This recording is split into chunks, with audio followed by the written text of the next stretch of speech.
Okay, we got a lot to cover because I want to. It's getting toward the end of the term. I can't believe it. Anyway, this is the way it is. Okay, we have dollars of the usual demand curve, which we've carried over from the first part of the course. Price on the y-axis, quantity on the x-axis. Demand, this curve is falling. Total revenue can either go up or down depending on the elasticity. Okay, TR. TR is equal to price times quantity. And the other curve here, we have dollars on the y-axis, quantity on the x-axis. We now have a TR curve, which can either go up or down, except that obviously it can only go up from the point of origin since it starts at 0. If you produce and sell 0 TV sets, like I sell no TV sets, okay? And therefore my total revenue from selling TV sets is 0. So we start at the point of origin, 0 quantity, 0 total revenue. And a total revenue curve then has to go up from 0 and goes up and then either goes up or down, etc., in some kind of peak trough situation. To the extent that it goes up, the demand curve is elastic. In other words, this is the area when total revenue is increasing as quantity increases. This is the definition of the demand curve being elastic. In other words, as quantity increases, like so, and total revenue is going up, this means that the demand curve is elastic in that zone. Okay? So this is the elastic demand curve.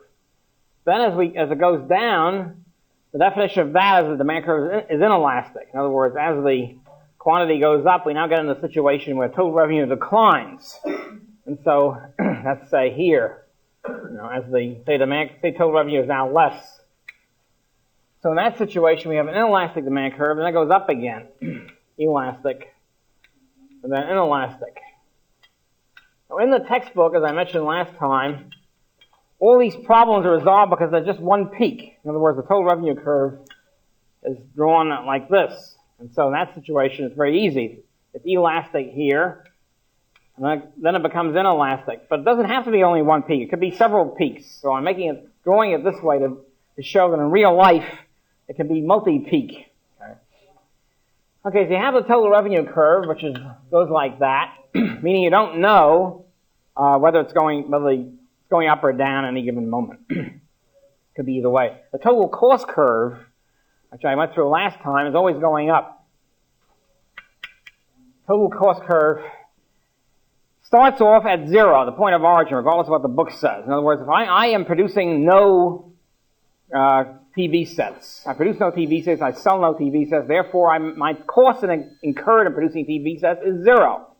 I start at the point of origin.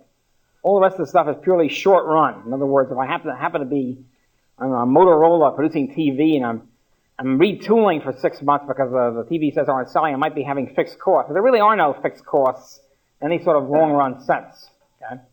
Yeah. Well, you sell them, but yeah. You have fixed costs. Well, not if you're not in the business. I mean, you don't have to be nobody's compelling you to be in the business of selling TV sets. Okay? In other words, I'm not saying, obviously in some short run situations, as you're gearing up, you have costs and then you have revenue.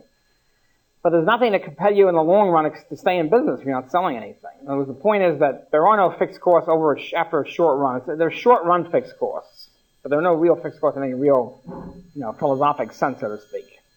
Also, the variability of the costs vary for any given unit, any given plant. Plants are more or less fixed. Machines are less fixed, et cetera, et cetera. So there are different divisibilities. I'll get into that a little later on today. But the point is there are no fixed costs. There's not really nothing is fixed. I mean, if you figure you're losing money in this business, you get the hell out. You sell the plant, you close down, and you sell the plant. Sell it for scrap if necessary. You know what I mean? You fire everybody, you break your lease or you leave, or you transfer the lease to somebody else, and then you get out. So-called fixity is only very short run. There's nothing imposed upon you by the divine commandment that some things are fixed and other things are variable. Everything is variable. That's the point of time. All costs are variable at different degrees. Some costs are easier to get rid of than others. For example, if you're in the TV business, you decide to get out, You can immediately stop buying stationery. That's easy. Or buying, quiet please. Hey, quiet. Or you can stop selling, buying paper clips. On the other hand, to fire everybody is a little more difficult. It takes more time, more of a decision, a longer decision sort of thing. So the aim of every firm is to maximize its profits or to minimize its losses, and therefore they're trying to get in a situation where there's the biggest distance between total revenue and total cost. That's their objective, to maximize PR minus TC, or profits. If their luck holds and they're in good shape, this will be positive. In some cases, it can be negative. In some cases, you might have this kind of a situation. A total cost curve like that and a total revenue curve like that, then you're in really bad shape. And whatever you do, you're going to lose money. Eventually, of course, you go out of business. You cut your... You raise tuition. That's not a market activity. Anyway, the maximum profit point of production you try to produce so that you maximize your profit. The maximum profit, one of the attributes of a maximum profit point of production is that the slope of the tangent of total revenue and total cost are the same. So that if the slope of the tangent of TR and TC is the same, then you've got marginal revenue is equal to marginal cost. Okay? Marginal revenue is defined as delta TR over delta Q. In other words, if you produce one more item, one more TV set, one more package of nails, whatever you're selling, produce one more item, how much more total revenue will be brought in by that one more item? That's essentially the slope of the tangent. If you have an infinitesimal degree, the delta becomes infinitesimal and becomes dTR dQ. Marginal cost is also... The reason why I prefer to stick to delta is that in real life, nothing is infinitesimal. In human action, you're buying or selling and producing, it's not infinitesimally small. This is dTC over dQ. So, in other words, if you produce and sell one more unit of the item, how much will this extra unit cost you? And so, the maximum profit point is when the two are more or less equal, when the marginal revenue and marginal cost are equal. Now, the thing is, we should not make too much of this because once you realize there can be more than one peak, as the textbooks never realize, then you can also have a minimal profit. You could be at this situation. The tangents are equal here, slope of the tangent is equal, and yet you're in very bad shape. They're also equal up here. You don't know offhand which is bigger, this or that, unless you actually inspect the data and find out. So the marginal revenue equal marginal cost criterion is a very, very weak one. It only applies if you have only one peak. And it's better if you have the data. If you're a businessman, it's much better to figure out what the total is and not worry about the margin. The only important thing about the margin is that it emphasizes the fact that every step that a businessman takes, every decision a businessman takes, every new unit that he produces, he has to worry about covering costs. He has to figure he's not going to do it unless at least he covers costs. His revenue and costs are equal for this decision. Hopefully, the cost is greater and the revenue is greater than the cost. So that's the major philosophic importance, so to speak, of concentrating on the margin. The rest of it is mostly overblown. The importance is really overblown of this. Okay, average revenue is TR over Q. In other words, if you want to find out, if you're produce and sell 100 units of something, 100 packages of Wheaties or 100 loaves of bread or whatever, what's your average revenue? It's going to be the total you get, total income, divided by the quantity, the income per loaf of bread or income per TV set, which is, of course, is the same thing as the price. In other words, T times Q is equal to TR. So average revenue is the same thing as price. It's another name for price of something. If somebody sells 10 loaves of Wonder Bread and gets $10 for it, it means that the price of the Wonder Bread, the average revenue of the Wonder Bread is $1 per loaf. Okay? So this is our old friend the demand curve. This is the demand curve, the price curve, so to speak. Price and relating price and quantity. Marginal revenue, average cost is equal to total cost per unit. Total cost divided by Q. Also, you can call it average total cost to clearly distinguish. We're not talking about average fixed cost, average variable, and all this other nonsense. I will not talk about fixed and variable costs from now on. When I talk about average cost, it's average total cost, total cost per unit. It costs you $100,000 to produce and sell 10,000 items, and therefore the cost per item is $10. That sort of thing. Okay, now the relationship between marginal and average. There's a certain relationship between all margins and all averages, and we'll get to that later when we get to the labor market and the factor production market too. It's a purely mathematical relationship. It has nothing to do with economics, but it's used in economics, so we should go through it. The relationship is as follows. Supposing, for example, we take the average height of this class. Each of us has a certain height. We total all the heights, and we divide it by whatever it is, 20 people, and we get the average height. Okay? 2 basketball players walk in, and 7-footers. Then we take another average, and of course it's going to pull up the average. Not as much as 7 feet, but it's going to pull it up from whatever it is, 5'8" or whatever it is, to 5'9" or something. So in other words, if an average of X is increasing,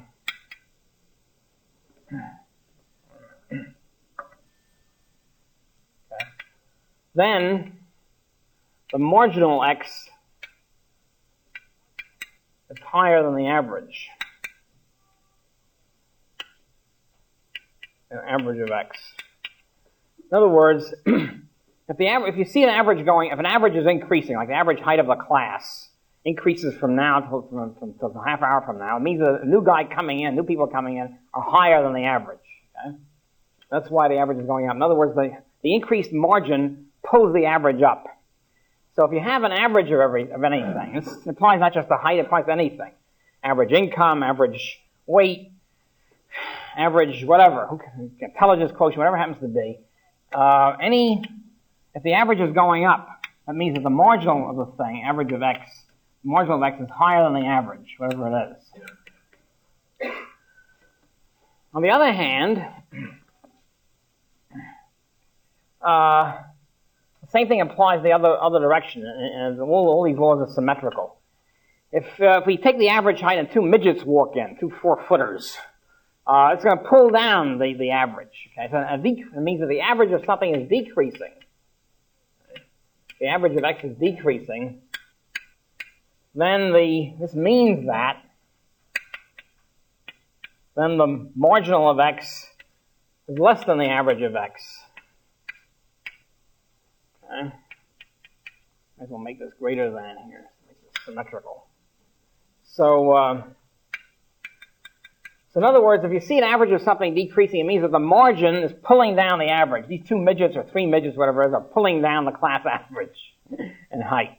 So this is the other law. It's symmetrical to the first one. So that means if you have an average of anything as decreasing, it means that the margin is below the average. Right? So here we have, here we have an average of something. It doesn't matter what it is. Let's say height. It doesn't matter. And this average is going up. So it means the margin is above it somewhere. And if the average is going down, it means the margin is below it somewhere. Okay? The margin is the average. Well, okay, if in that case, okay, this is pretty obvious, but in that case it means that when the average reaches a peak, it reaches a peak point, which means it's constant for that moment, of course. When the average reaches a peak, it must mean that the marginal is equal to the average. It's the only way you can cut through. You can't leap across the dimension here. So it must mean that at the point where the average flattens out before it falls, the margin is equal to it. Okay? In other words, this follows from these 2 points, these 2 axioms here, or whatever you want to call them, propositions. So therefore, okay, when the average of X is at a peak, in other words, when it's constant, okay, then the average of X is equal to the marginal of X. And it also works for the trough point. In other words, it's really the average is going down, average of something, and then it goes up, and it goes down, the margin is below it somewhere, the marginal. When the average is going up, the marginal is above it, the average. So this means that when the average flattens out and becomes a trough at the trough point, the marginal must be equal to it. Right, so this is Okay, so when the A of x is either a peak or at a trough, because at a peak or a trough, the average is constant for that moment, then the average of x is equal to the margin. So this applies to all averages and all marginals. In fact, it applies to everything in life. Just in economics, we just deal with a few things here, but you can carry it over to all of life now. You have this great piece of knowledge which can serve you in good stead forever in all fields of endeavor. Height, weight, IQ tests, or whatever. Now, in the case of microeconomics, the average costs, as we'll see in a minute, average costs tend to have a U shape, something like that. We'll see why. Average total cost or average cost. Something like that. In other words, it declines, reaches a trough point, and then goes up. This is dollars on the y-axis, quantity of goods on the x-axis. We haven't demonstrated this yet. We'll demonstrate this a little later. I'm just pointing out, if it has this kind of a U shape, then average cost, marginal cost will always be below it when it's declining, always be above it when it's going up. Okay? Because this follows. When the average of anything falls, the marginal is below it, below the average. When the average of anything is going up, the marginal has to be above the average. And when the average of anything is at a trough point, the marginal is equal to it. So therefore, marginal costs, if the average costs really have some kind of a U shape, kind of shape, then the marginal cost will be something like that, and they will equal each other at the trough point.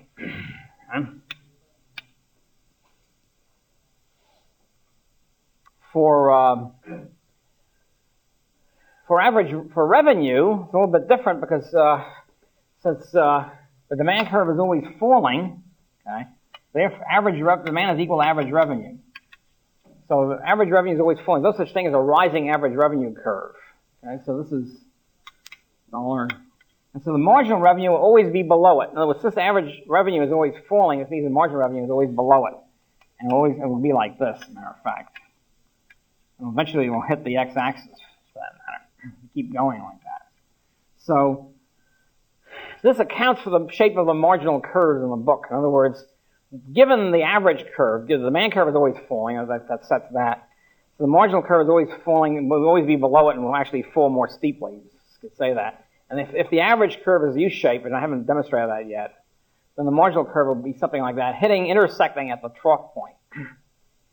So this is all really mathematics. It's now applied to microeconomics. And later on, we'll see how this applies to productivity curves, things like that.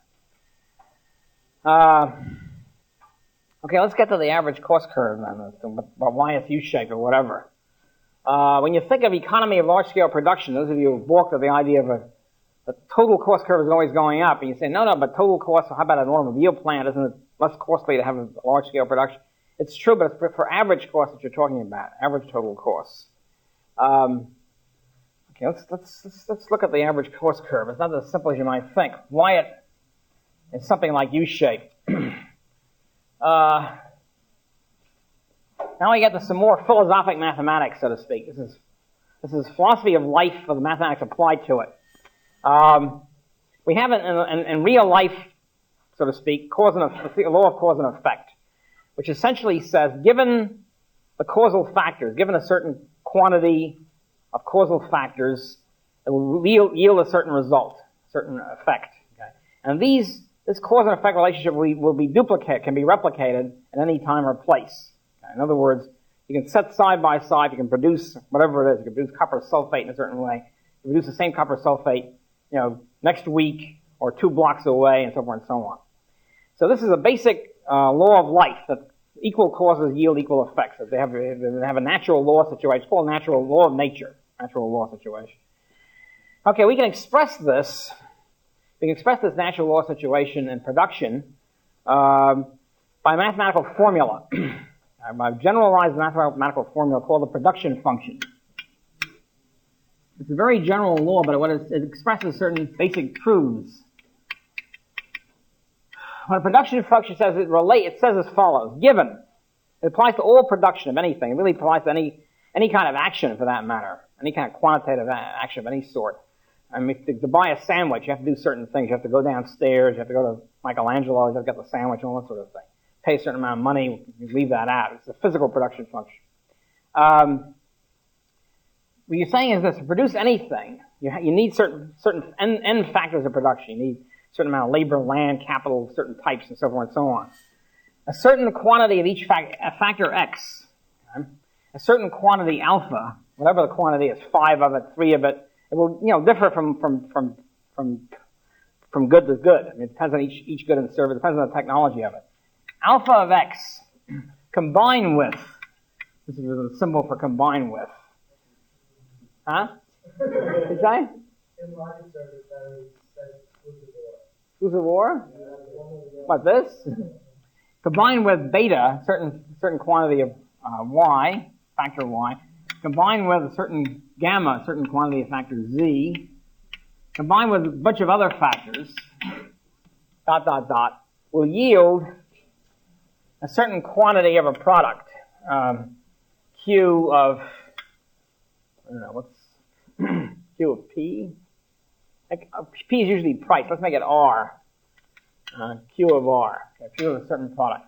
In other words, you take a certain amount of factor X, combine it with a certain amount in a certain way, with a certain amount of factor Y, combine it with a certain amount of factor Z, etc., you will get 5 eggs or 3 TV sets or whatever it happens to be. You get a certain quantity of a product. This applies to any product of any sort. It doesn't matter what the actual good or service it happens to be. Okay, this is a generalized production function. But since you have a law of cause and effect, you can replicate it. You can put it side by side somewhere and duplicate it. So you'll have then alpha of X combined with beta of Y combined with gamma of Z, etc. Side by side will produce another Q of R, another 3 TV sets, or another 28 loaves of Wonder Bread, whatever it happens to be. So this means that you can keep adding indefinitely. So therefore, instead of doing that, of course, you can multiply each of these factors by n. So this means that n times alpha combined with n times beta combined with n times gamma will yield n times the product. This follows from the law of cause and effect. So this is our generalized production function. Those of you who are mathematical mavens, this is also called a linear homogeneous production function. Don't ask me what this means, because I'll just state it.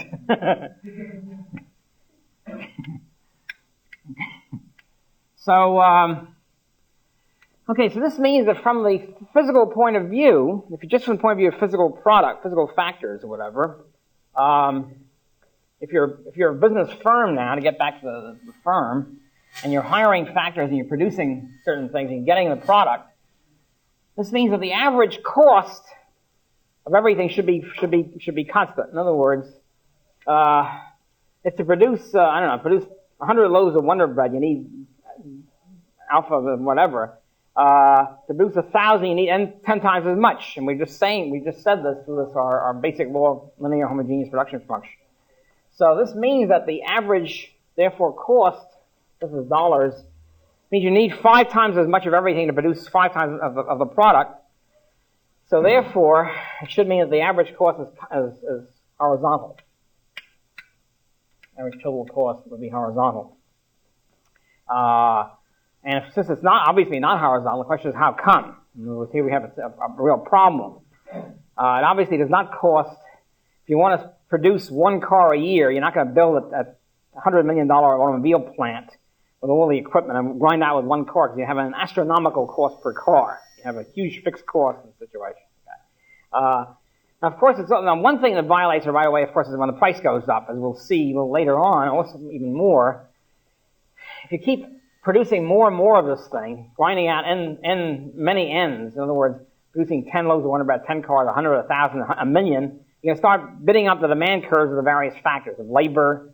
In other words, you're buying more, demanding more labor, or raw materials, or land. You're going to bid the prices up. So the wage rates and raw material prices and all these things will go up. So eventually, even if everything was constant, because of the prices going up, the price of the factors of production, the cost from the point of view of price, in other words, the price of labor, the price of land, raw material, you'll have something like that. So you'll have average cost will then go up. But the real problem is what about the sloping cost, which we know, of course, the average cost falls over a long distance. you start producing. And so the question is, where does that come from? Why do you have a falling average cost curve? Why is it more economic to have a huge assembly line for automobiles, producing 1 million cars a year instead of 5 cars a year? Why isn't it just as, why is it much costlier to have a small automobile plant?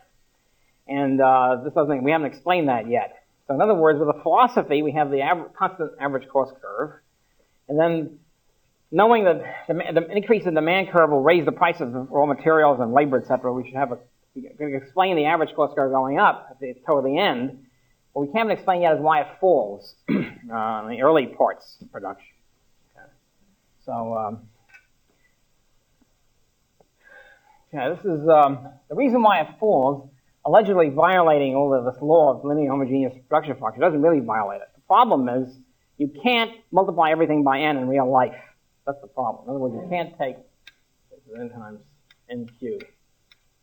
You can't multiply each thing by n because each factor of production is a different divisibility. This is the so-called indivisibility problem.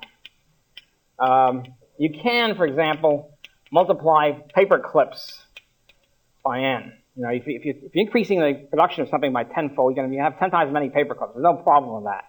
Or 10 times as much many nails or something like that, which are very divisible. Okay. In other words, some factors of production, some capital goods are very divisible. Others are very indivisible. Just the technological nature of them is very indivisible. You can't multiply the plant by factory by 10. Right? You can have 10 times as many machines maybe, but you can't have 10 times as many factories. The famous case of a very indivisible, there are different degrees of indivisibility. Okay, this is why I'm getting back to this gentleman's point about fixed costs. There are different degrees of fixity. There are different degrees of variability. And the problem with the textbook, they say some costs are fixed and others are variable. Everything is variable, but at different degrees. For example, the most famous case of a very indivisible capital good is a railroad track. Let's say you have a railroad going from here to Boston, and you're doubling the amount of shipments on it because you have more business. Well, you can double the number of railroad cars, maybe. You can double the number of railroad workers and engineers and firemen and stuff. You can't double the track. I mean, to double the track is a big thing, a big deal. It takes a long time. You have to lay the track, all the rest of it. It's not very easy. So you have different degrees of indivisibility. Railroad track is one of the most least divisible thing I can think of, one of the most indivisible things. Factories are quite indivisible. Machines are less indivisible. And different machines raw material is very divisible. You can get more, raw material coming through pretty easily. Labor has different degrees of divisibility, et cetera, et cetera. And some things like paper clips are very divisible. So in practice, you can't increase everything by n. Some things can be doubled, other things can't. Some things can be tripled easily. You can quadruple, say, this before you can double this. And so it's because of these degrees of indivisibility, that you have the falling average cost curve. In other words, you start with a plant. Let's say you're producing automobiles. You have a huge plant with a big equipment and all the rest of the stuff before you can produce anything. And if you produce 1 car a year, you got an enormous, $100 million per car cost, because you have this enormous cost in order to gear up for this thing. Because these are all very indivisible. You have a stratospheric average cost problem. As you keep increasing the output, then you lower the overhead cost. In other words, then you begin to have very rapidly decreasing as you start using this very indivisible machine. It's like a big computer. If you have a huge mainframe computer, like in the old days particularly, you have to use it a lot to make it efficient, to bring down the average cost per unit. So as you increase the units of production, you have a very rapid fall in average cost as you keep tapping more and more of the indivisibility. You start using this very indivisible thing. It's like taking a $100 million machine or whatever and using it only once a year, 1 hour a year. It's crazy. It's a very high average cost per unit. So as you keep using it, you lower the indivisibilities, and as you keep increasing the quantity, more and more of the indivisibilities are tapped. In other words, you're using it more and more to more capacity production. As you do that, it finally levels off because you finally begin to use it at capacity. Most entrepreneurs, when they're building a plant, are thinking of a certain range of production they're going to use it. 100 million cars a year or something. They will design a plant in such a way that will be the most efficient or lowest average cost, more or less at 1 million a year. I mean, this would be a certain range because it's not God-given. It's going to be the same number of cars for 10 years or 20 years. But more or less, they know the range. Nobody thinks of producing 1 car a year. When the automobile industry first started, they grew up in blacksmith shops around the 1900s, small blacksmith shops. bicycle shops. They produce 1 car a year, or 10 cars a year, something like that. They were geared for it. That was the most efficient. The lowest average cost is more or less at 10 cars a year. But after they start going into mass production, of course, the whole thing changes. So as you keep increasing the quantity, you finally get to the point where you're more or less using everything to capacity, and you start overusing things. And as you keep going, you start overusing various products. You can't gear it in such a way that everything meshes together at once. So as you keep increasing the quantity, you start having problems of overuse, breakdowns of equipment, and the average costs begin to turn up.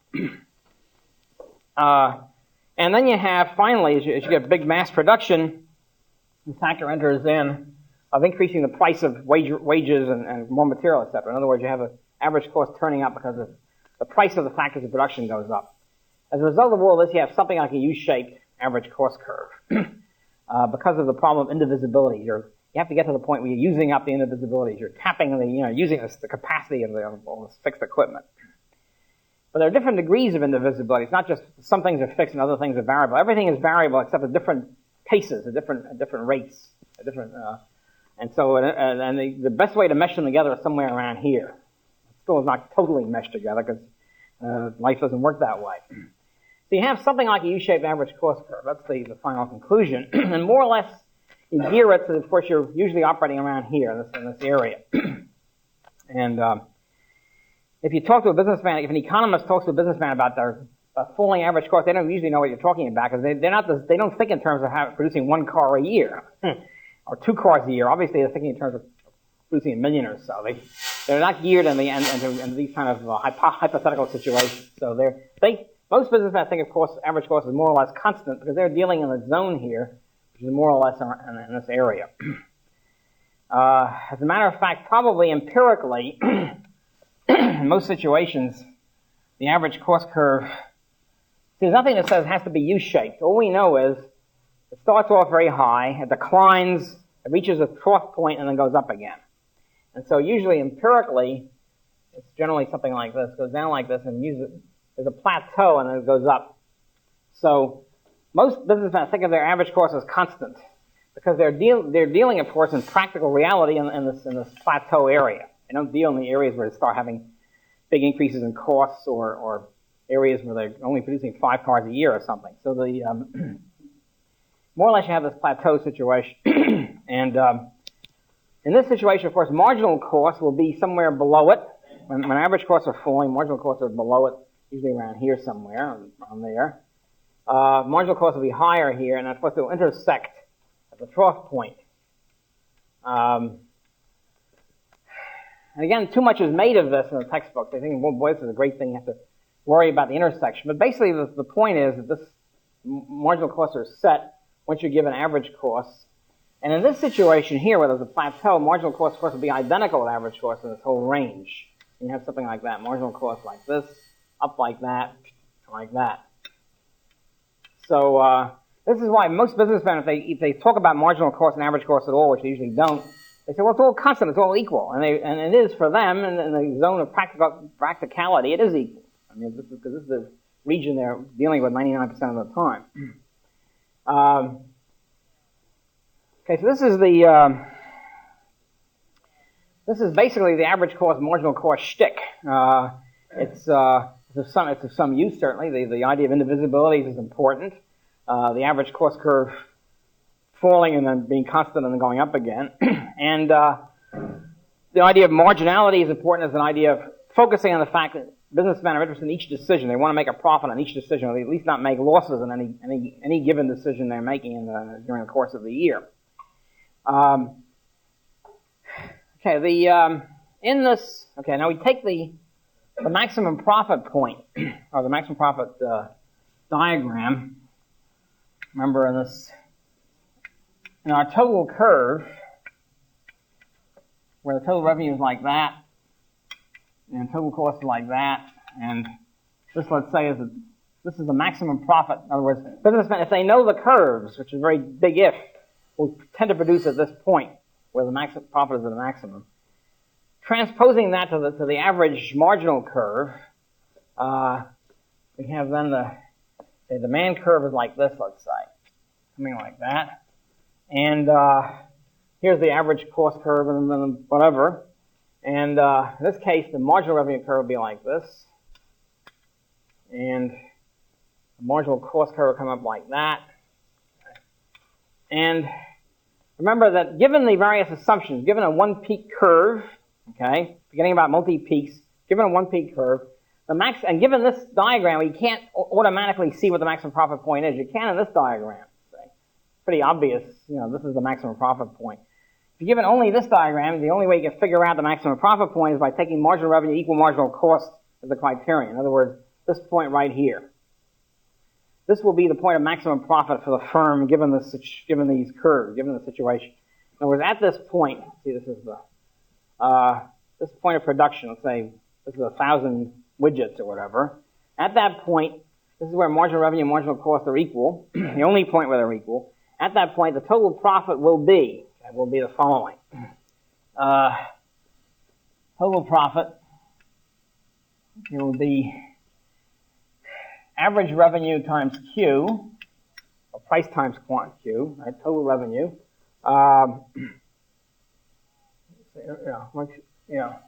Return times Q minus. It really be, if you're looking at the averages, total revenue minus total cost. So this is total revenue is average, let's say, average revenue. Average revenue times quantity minus average cost times quantity. So this is the way, this is the total, this will be maximum profit point. In other words, at the point where marginal revenue and marginal costs are equal, average revenue times quantity, the total profit will be average revenue times quantity minus average cost times quantity. In other words, this is average revenue times quantity here, this figure, minus average cost down here times quantity. So the total profit will be this area here. In other words, average revenue minus average cost times quantity. Okay? This is will give you the total profit at the maximum profit point. In other words, at the point where marginal revenue and marginal costs are equal, you then take this minus this. This is on the point of the demand curve minus the point on the average cost curve times quantity. Give me this area. This will be the same as that, as this line here. And this is always big in the textbook. They're always giving you these examples of problems, etc. Find the maximum profit point. You grind it out that way. In real life, of course, business are interested in the total. Why not go for the total? Why worry about the average? But anyway, this is the way it's done in the books. Given only this information, the total profit, the maximum profit point will be the point where these marginal revenue and marginal costs intersect. And at that point, the total profit will be this area. Of course, if you're making losses, then you're in an unfortunate situation such as as follows. Here's the demand curve, and here's average cost. You're always below it, and you're in bad shape. And so this I guess will be this is marginal cost coming up like that. This is marginal revenue. This will be like the minimum loss point here. So you produce at this level. This will be the loss. Of course, if you keep on like this, you go out of business pretty quickly. I mean, you're not going to hang around and make losses forever. But this would be the minimum loss point. This would be the area of loss then. At the point of intersection, marginal revenue and marginal cost. This would be the minimum loss point where the average cost minus average revenue times quantity is at a minimum. Hopefully, of course, usually in the textbooks, this is the example because you're assuming the firm is making a profit. It doesn't have to make a profit. There's no divine law that says it has to make a profit. So, at any rate, this is essentially production. Theory of production of the firm is essentially this: that the firm tries to make a maximum profit. The maximum profit is determined in a one-peak curve situation, one-peak total revenue curve. It'll be at a point where the slope of the tangents, in other words, marginal revenue and marginal costs are equal. So the marginal revenue cost and marginal cost curves intersect. And at that curve, you can either, this line here in the total diagram is very simple. This is obviously much simpler. Just look at this. This is the This is the profit, total profit is this minus that. In this curve, it's more complicated. It's the area. You subtract average revenue, average cost from average revenue, and multiply by quantity, and that gives you the total profit. Okay, any questions on this? Okay, this is the high-powered stuff of the month. Yeah. Huh? Yeah. Given you're operating altogether, as I say, you can continue that forever. After a certain while, you just go out of business. This would be the minimum loss area. All the rest of it, all of this is loss because average cost is always above average revenue in this particular diagram. So this is the minimal point, given that I say you're operating at all. So, and given a one-peak curve, a one-peak total revenue curve, if it's two-peak, then all bets are off. You have to look for the, inspect the total. But as I say in the textbook, they never talk about two-peak because that screws up the whole math. I mean, the whole geometry of it's screwed up. You can't rely on tangents and all the rest of the things. Okay, let's take a 10-minute break. We've got applications here of this analysis, maximum profit thing. If you're here, supposing if you're a business firm, you're here, you're producing this much. You're in the inelastic demand curve zone, in other words. Okay, so you're in this kind of a situation. Price and quantity. So that means that you're in a situation, if you cut your production, let's say this is 1,500, 1,500 units. You cut your production from 1,500 to less than 1,000, you will push your total costs go down, because they always go down when you cut production. Okay? But also your total revenue goes up, because you're in an inelastic demand curve for the firm. Therefore, you will do it. If a businessman has any smarts at all, he will get the hell out of this situation, because all he has to do is to cut production. When he cuts production, the total costs go down, the total revenue goes up, and he automatically makes more money. Okay? Therefore, no business firm which has any smarts at all will ever remain in this zone. In other words, he'll always be in this zone here, where even if he doesn't quite hit the maximum profit point, which is difficult to do, since you don't always know what your demand curve is, what your cost curve is. If you see it at all you have to do is to cut costs, and your total revenue goes up, you will do it. And so the conclusion is that every business firm will always produce in an area where the demand curve is elastic. In other words, this area here. This is the rising total revenue curve is the elastic demand curve zone. So it means every firm will have an elastic demand curve, because if they're in an inelastic zone, they'll get out of it. They'll cut production quickly. The reason why they'll cut production and not increase is because it's very easy to cut production. They can see right away, if you cut production, your costs are lower and your total revenue is up, you'll do it. Okay. So this area is not viable. No firm will be in it. So you have a very important conclusion here. The conclusion is that every firm will have an elastic demand curve, will be in an area where its demand curve is elastic. In other words, like so. We've already seen that the demand curve for the firm is more elastic than the demand curve for the industry as a whole, because you have more range of choice for the consumer. Wonder Bread, Pepperidge Farm, whatever, is much more range of choice than bread, period. But now we see more than that. Not only will the demand curve for the firm be more elastic than the demand curve for the industry, it will be elastic, period. In other words, it'll be in a zone where if you cut production, total revenue goes up. If you increase production, cut prices, total revenue goes up. If you raise prices, total revenue will fall. The firm will always be in this zone. Because if the firm is in this zone, we're talking about a firm now, not an industry. Okay? The firm will never be in this zone because it will always be immediately profitable to cut production, cut costs, and raise revenue.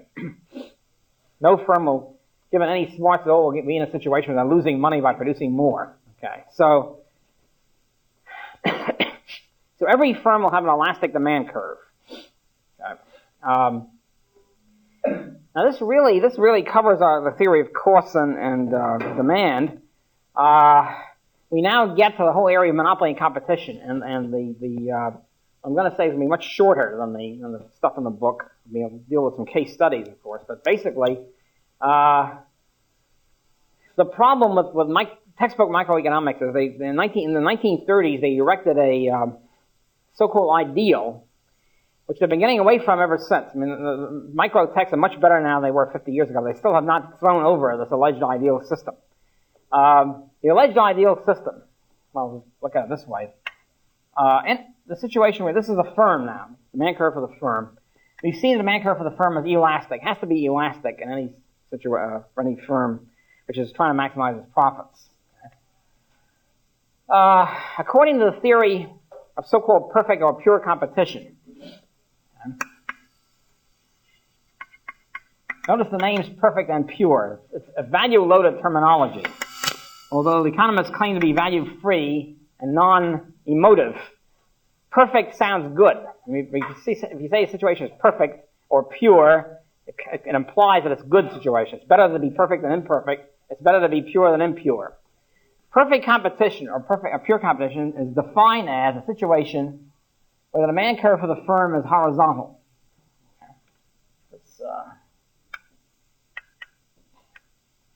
Instead of being simply elastic, where the demand curve for the firm is perfectly elastic or infinitely elastic. That's supposed to be the best situation.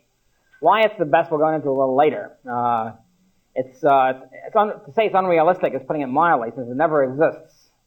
What it implies is that regardless of how much the firm produces, it won't have to cut price. We've already seen the demand curve is always falling. How can it be horizontal? Well, the theory is it's true the demand curve for the industry is falling, but if each firm is very, very tiny, say the wheat market is a classic case, a big wheat industry, each farm is only 100 acres or 10 acres. If Hiram Jones, wheat farmer in Iowa, increases his production by 10%, it's not going to affect the entire wheat market. On that basis, they claim that the demand curve for each farmer is horizontal, is infinitely elastic. It's not really, because obviously the angel Gabriel came to Hiram Jones and said, look, I can magically increase your production by 1,000,000-fold. It will affect his demand curve. I mean, he'll have to cut the price in order to sell it. As given production, is very tiny compared to the rest of the industry. Does not improve a product, has a product that's fixed forever. Doesn't compete in any other spectacular way. In that situation, the demand curve would almost look like it's infinitely horizontal. Why is that better? Who knows? There's certain alleged reasons for it, which I think are a little phony. But anyway, this is supposed to be the ideal situation. The situation where competition is perfect. Anything else? In other words, in real life, where all demand curves are falling, even for Hiram Jones, certainly for everybody else, every other firm, because if the firm increases, if it doubles its production, it'll have to cut the price in order to sell it. Okay? It faces a falling demand curve. All real life situations are attacked as being, quote, imperfect, or impure, or monopolistic. So the theory of monopoly we've inherited from the 1930s is this very weird theory where the only real competition, only perfect competition, is when each firm faces a horizontal demand curve. And since each firm in reality, including ourselves, I mean, if you become an engineer and you charge your wage rate to a firm, you will face a falling demand curve. In other words, if you insist on tripling your salary, you're going to get a much lower demand for your services. Okay, so everybody is a quote monopolist in that sense, or monopolistic. All life is monopoly. It's a very peculiar kind of terminology, you see, where everybody becomes a monopolist by definition. So real life, when every firm or every individual or whatever faces a falling demand curve, it's called monopolistic, imperfect, and impure. Now, notice these economists claim to be value-free. They're scientists. They're not passing moral judgments. But look at the moral judgment that's implicit in this. On one hand, you have perfect and pure and quote, competitive. And on the other hand, you have imperfect, impure, and monopolistic. Like obviously, value-loaded terminology. Attacking this as being somehow evil. And the antitrust system from the 1930s until about 20 years ago was designed to try to force industry into this Procrustean bed of being pure, perfect, and where every firm faces a horizontal demand curve. In other words, to break up industry, you have tiny little firms. At any rate, this is, to say the least, not only is it unrealistic, it really is there's no reason to consider this as better. Matter of fact, it's worse to have pure competition than have so-called impure, because the situation every firm faces is so tiny that's going to be almost horizontal demand curve. It's going to be one where every firm is so small, you're not going to tap economies of large-scale production. It'll be very costly for the consumer and for everybody else. But anyway, that's the whole shtick. See, the whole theory of monopoly is, and all the other terms, oligopoly, monopoly, imperfect, it's all the same thing. It all means that a firm is facing a falling demand curve. Now notice what's happened here. What's happened here that originally the terms monopoly and competition, both in economics and in real life, were defined very differently up until 50 years ago, defined competition meant rivalry. It meant, people competing for goods and services. It meant other firms coming in and competing, or other people coming in. That's what competition meant. Monopoly meant government grants of exclusive privilege to one or more firms. As I've already talked about, I'll talk more about now. When the government says only the yellow cab company, let's say in Los Angeles, only the yellow cab company can operate cabs. Nobody else, anybody else who operates a cab is shot or arrested. Okay, if not shot. So in other words, the government grants exclusive privileges to one person or few people or whatever, keeping out all other competitors. That's monopoly. That's what monopoly has always meant until 50 years ago. Then the economists come along and they change the definition. And everybody's against monopoly for good reasons. Because monopoly means, first of all, you're screwing the consumer. You're restricting entry into a firm, into taxi industry or the medical profession or whatever. And you're deliberately then, by restricting entry, you're raising the price that the consumer has to pay and cutting the production. And naturally, consumers are against it if they know what's going on. And competitors are against it. Those who are excluded from this little racket. And so the American Revolution, for example, was a revolution against monopoly. It was against the British East India Tea Company, and given the monopoly of tea, import of tea into the United States. And most of the early state governments had a constitutional clause in the state constitutions against monopoly. It didn't mean facing a falling demand curve. It meant that the government may not grant exclusive privileges to produce or sell any particular product. They can't say only 3 guys can produce salt or whatever.